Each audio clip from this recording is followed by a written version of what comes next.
किसान भाइयों नमस्कार, मेरा नाम शेर सिंह। आप देख रहे हैं अपने यूट्यूब चैनल काव्य ट्रेडर्स एग्री एडवाइजर।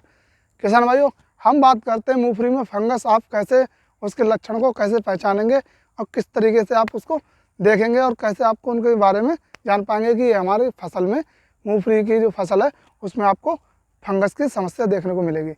हम बात करते हैं, ज़रा दिखाएँ इनके लिए। आपको पहले बात तो है, जैसे जब फंगस का समय होगा या फंगस का पौधे में स्थिति होगी तो इस तरीके से आपको देखने को मिलेगा। हमारा पौधे में इस तरीके से लक्षण देखने को मिलेंगे, तो उसका मतलब आप समझ जाना चाहिए कि हमारे खेत में फंगस की समस्या आ चुकी है या आने वाली है। तो ज़्यादा समस्या आने से पहले आपको इसका ध्यान देना ज़रूरी है, क्योंकि फंगस से क्या होता है, हमारे पौधे का बिल्कुल ही ज़्यादा नष्ट हो जाता है। जैसे कि आप देख सकते हैं, बिल्कुल क्या होता है, ये धीरे धीरे पूरे पौधे पे हो जाता है, पूरे पौधे पे हो जाता है। तो जैसे शुरुआत में क्या होता है, कुछ पत्तियां पीली पड़ती हैं, कुछ काली पड़ती हैं, तो उससे क्या होता है, हमारा पौधा पूरा नष्ट हो जाता है। जब हमारा पूरा पौधा नष्ट हो जाएगा तो हमारे पौधे में, जब पौधा नष्ट हो जाएगा तो हमारे खेत की फसल मतलब ख़राब हो जाएगी। तो इसके बारे में ज़्यादा ध्यान दें, क्योंकि फंगस हमने आपको बता ही दिया।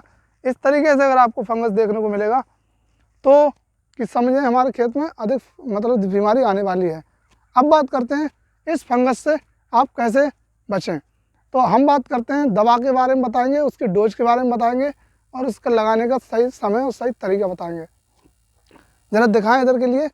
तो जैसे आपको अभी इस तरीके से आपको पौधा में, अगर ये वाला पौधा दिखाएं, इस तरीके से अगर आपका पौधा भी अगर ग्रोथ के साथ साथ इस तरीके से आपके पौधे में सिमटापन भी आ रहा है, तो इसका मतलब ये है कि आपके पौधा अधिक ग्रोथ नहीं कर पाएगा।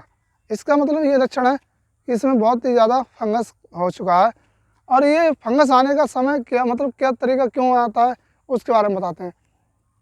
जैसे अगर आप सिंचाई करते हैं, सिंचाई करने के समय आपके में अधिक पानी लगता है, अधिक पानी लगता है तो उसके साथ साथ आपको देखने को मिलेगा हमारा पौधा भी मुरझाएगा और बिल्कुल सूख भी जाएगा, नष्ट भी हो जाएगा। इस तरीके से दिखा सकते हैं। अब बात करते हैं, कुछ किसानों का कहना होता है कि हमारा पौधा में मतलब कोई दिक्कत नहीं, मतलब पानी भी सही लगाया, उसके बावजूद भी हमारा पौधा सूख रहा है। तो वो गलती करते हैं हमारे किसान भाई, जब इस मूंगफली को जब लगाते हैं, बुआई करते हैं, उस समय जैसे हमारा क्या होता है, जो इंसेक्टिसाइड में जो हमारा आता है, एक फर्टिलाइजर में आता है। जैसे किसान भाइयों को मैं बताना चाहता हूँ, एक खाद के तरह जिसे बोलते हैं रिजेट, जो लोग दानों में डालते हैं, जो दानों में डालते हैं उसकी बहुत ही ज़्यादा इस जो ऐसे फसलें लगाते हैं जैसे कि मूंगफली है या मक्का है या अधिक जो जैसी फसलें बोते हैं, उनमें डालना ज़रूरी होता है। क्योंकि जिसमें जो हमारी खेती जो पड़ी रहती है उसमें क्या होता है, ये दीमक का प्रकोप होता है।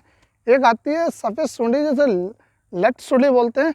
इस तरीके से आपको LU बनी हुई मतलब देखने को मिलेगी ज़मीन के अंदर वाली। अगर वो आपके खेत में होगी तो वो भी आपको पौधा जैसे थोड़ा थोड़ा खाएगी, तो वो थोड़ा खाएगी तो नष्ट हो जाएगा। जब वो जड़ काट देगी तो पौधा पूरा सूख जाएगा। तो दूसरी बात, मतलब दूसरी गलती तो ये होती है, अगर आप बुवाई करते हैं, अपनी मूंगफली की बुवाई करते हैं, उस समय आप अगर 2 किलो बीघे या 1.5 किलो बीघे की अगर आप डालते हैं, जैसे एक आती है रिजल्ट, एक आती है रिजल्ट अल्ट्रा। तो अगर आप रिजल्ट अल्ट्रा डालते हैं तो आप आधा किलो बीघे के हिसाब से डाल सकते हैं। अगर आप रिजल्ट डालते हैं तो आप 1 kg से लेकर 1.5 kg डाल सकते हैं बुवाई के समय। तो आपको ये समस्या देखने को नहीं मिलेगी, जैसे मैंने आपको बताया।